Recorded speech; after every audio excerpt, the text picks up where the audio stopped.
que é muita coisa, né? A gente começou na parte 1, que foi o antes de Freud, e aí Lacan pula para o depois de Freud. E eu vejo sentido nisso porque ele fala, né, que teve uma recaída.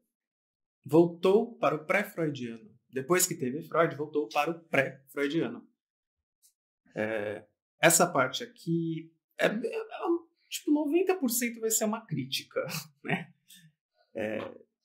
Dessa discussão dos pós-freudianos que pensam que tudo que envolve a psicose é por causa da projeção e da inversão.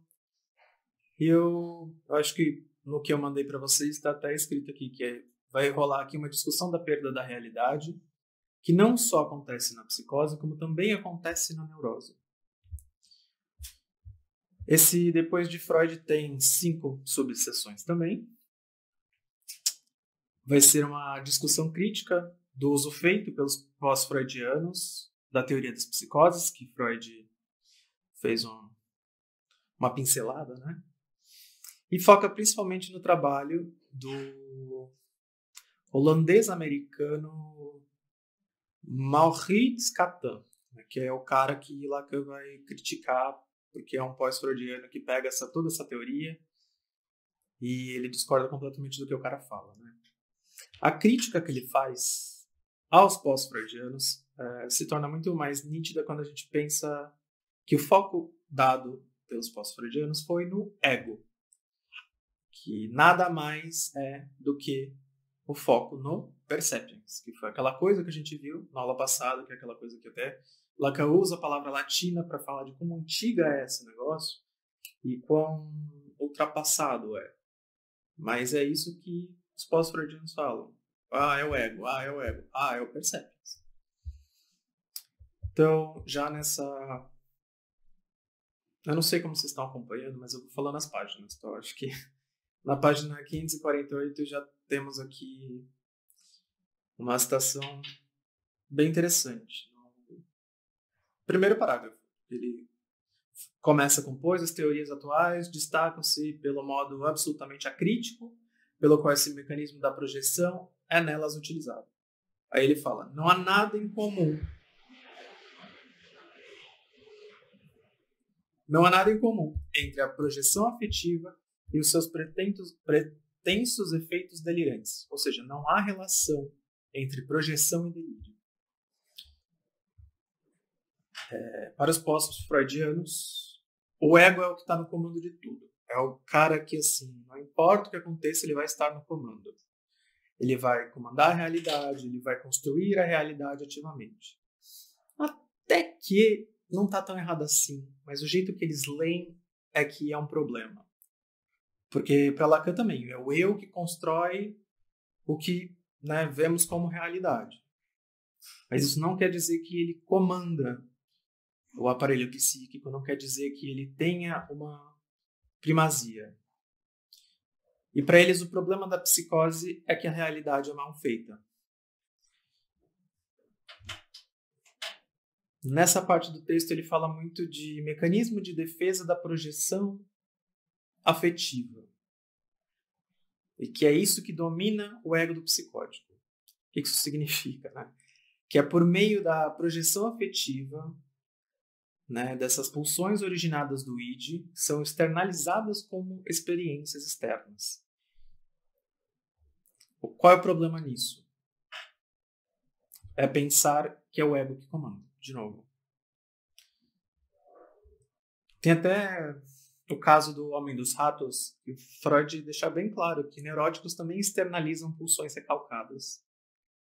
Não é algo único da psicose.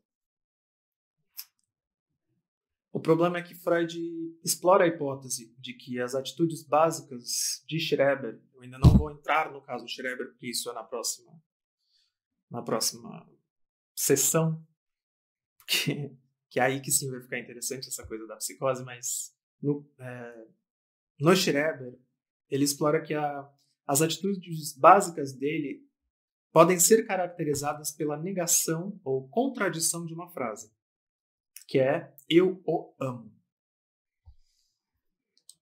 Os pós-freudianos pegam isso, essa negação, essa contradição do eu amo, como uma predisposição homossexual. Porque é eu, o homem amo, né? Eu, homem, amo o homem. Então, pós-freudianos, ele recalcou a homossexualidade dele, total, por isso que ele é psicótico aí, tá vendo? É por isso. E até o próprio Freud conclui que a projeção é insuficiente para explicar as psicoses. Mas essa parte do eu amo e as negações, essas contradições desse eu amo são interessantes para a gente entender como funcionam os delírios e os tipos de delírios. Vou começar explicando o que é uma projeção, porque eu acho que eu ainda não falei. Uma projeção é uma percepção interna suprimida e, em vez disso, seu conteúdo, após sofrer um certo tipo de distorção, entra na consciência na forma de uma percepção externa.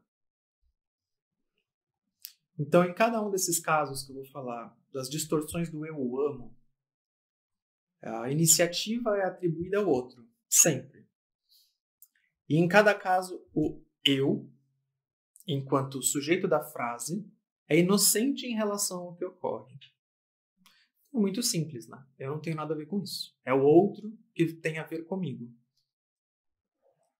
A primeira que eu quero falar é assim: o eu amo consegue virar o eu odeio, uma negação. Que depois tem a contradição de ele que me odeia. Eu o amo, eu o odeio, ele me odeia. Amo é a preposição central aqui, mas o que essas distorções acontecem? Vira um delírio de perseguição. O fato de esse conteúdo do eu amo não conseguir ser aceito, ele vira eu odeio e ele me odeia. Isso ainda é Freud, mas Lacan faz questão de destacar. Aí temos o outro, que é eu o amo. Eu não amo ele, amo ela. Ela me ama. Aqui o gênero é a preposição central. Então, vira uma erotomania. É ela que me ama. Não sou eu que o amo. Não sou eu que amo ela. É ela que me ama. E vira essa coisa de todos me amam, né? Quando ela me olha, é porque ela me ama. Outra mulher me olha, é porque ela me ama.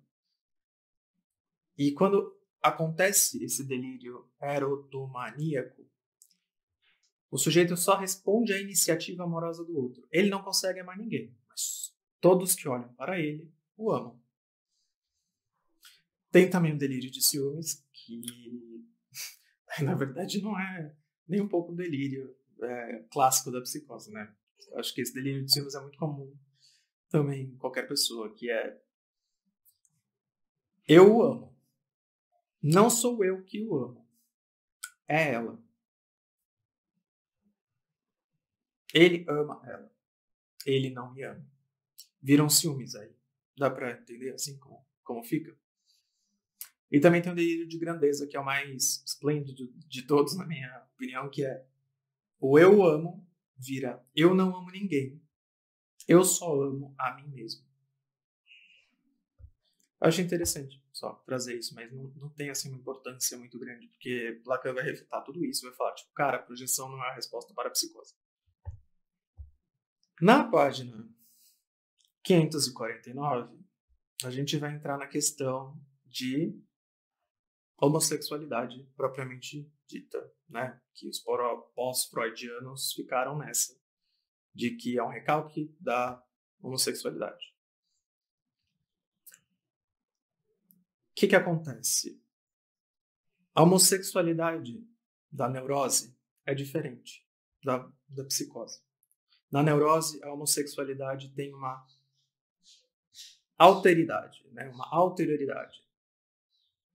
Você consegue entender na neurose a partilha do sexo, você consegue entender, mesmo que, fique estereotípico falar isso, mas você consegue entender o que é um homem, o que é uma mulher e quais são as funções de cada um. Para Lacan não é assim, claro. Temos as fórmulas da sexuação que falam qual é o papel do todo, que é o homem, e do não todo, que é a mulher. E a mulher, né? Eu não vou entrar nisso, gente, porque é muito complicado, mas a mulher não existe, enfim. A questão é que na homossexualidade da neurose tem essa alteridade. Eles conseguem perceber isso, e é por isso que se ama uma mesma pessoa do mesmo sexo. Os psicóticos não entram na partilha dos sexos, porque para entrar na partilha dos sexos, você precisa estar sujeito à castração. E é isso que não acontece na psicose. Na psicose não tem o nome do pai, não tem esse corte simbólico para fazer. E sem isso não dá para entrar na partilha dos sexos. Eles têm sexualidade, claro. Eu não sei se eu posso falar, eu não vou falar o nome do paciente dessa vez, mas tem pacientes que eles se masturbam no meio da rua, tipo, eles abaixam a calça e se masturbam no parque. Tem muito, e tem sexualidade. Mas só que não é a mesma sexualidade de como nós entendemos, nós neuróticos entendemos. Eu falei, né, que essa parte é dividida em 5 subtítulos. Nesse segundo subseção, Lacan vai continuar sua crítica aos pós-freudianos. E o problema para ele é que consideram apenas que o ego é uma instância sintetizante. Sintetizadora, acho que talvez seria melhor. Sem contar com a base inconsciente que todo o aparelho psíquico tem. Isso Freud falou muito bem na segunda tópica, falando que o inconsciente está em todos. O inconsciente está no id, o inconsciente, né, o id é basicamente feito de inconsciente. Está no id, está no ego, está no superego. Não tem como escapar do inconsciente. O que esses pós-freudianos passam a fazer é considerar apenas o ego, sem considerar as implicações inconscientes disso. Que aí volta aquela coisa. Ou seja, a questão da psicose seria a desrealidade. Uma disfunção no ego. Freud, em 1924, argumenta que a questão da psicose está muito mais na rebelião do id contra o mundo externo, que produz um desprazer. Isso vai bem contra o que os pós-freudianos estão falando de não, é só o ego. Porque se a questão é uma rebelião do id, como é que só pode ser o ego, entendeu? Terceiro, subseção. Aqui ele também aponta mais precisamente os erros cometidos por esses pós-freudianos ao focar na regressão. Vou até pegar aqui a parte que ele fala, né? Que poderia fatigar esses espíritos que se conformam em que se lhes fale de regressão sem distinguir a regressão na estrutura, a regressão na história e a regressão no desenvolvimento, distinguidas por Freud em cada ocasião como tópica, temporal ou genética. Os pós-freudianos ficam falando, os psicóticos sofreram uma regressão para algum lugar, mas eles não... Em primeiro lugar, de qual regressão que eles estão falando? Eles não exemplificam, não, sabe? Apontam, assim, certinho, qual regressão é.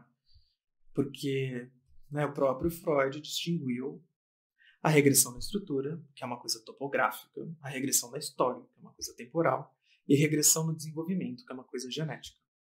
Eles não fazem um apontamento para qual seria do psicótico.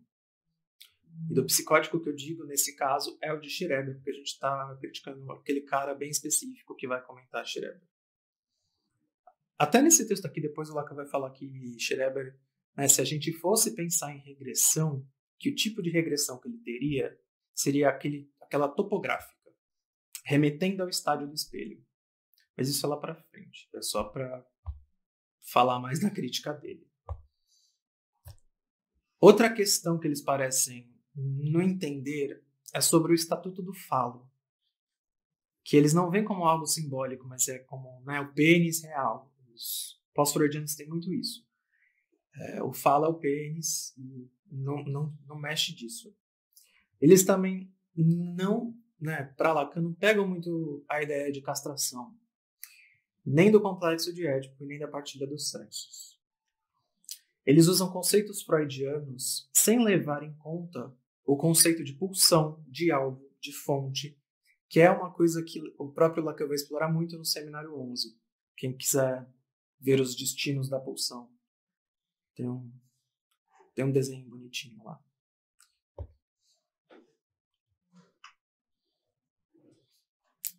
Qual é a crítica, então? Lacan sugere que essas interpretações comuns desses conceitos são muito imaginários. É a razão pela qual, nas próximas subseções, ele vai enfocar o simbólico em sua tensão dialética com o imaginário.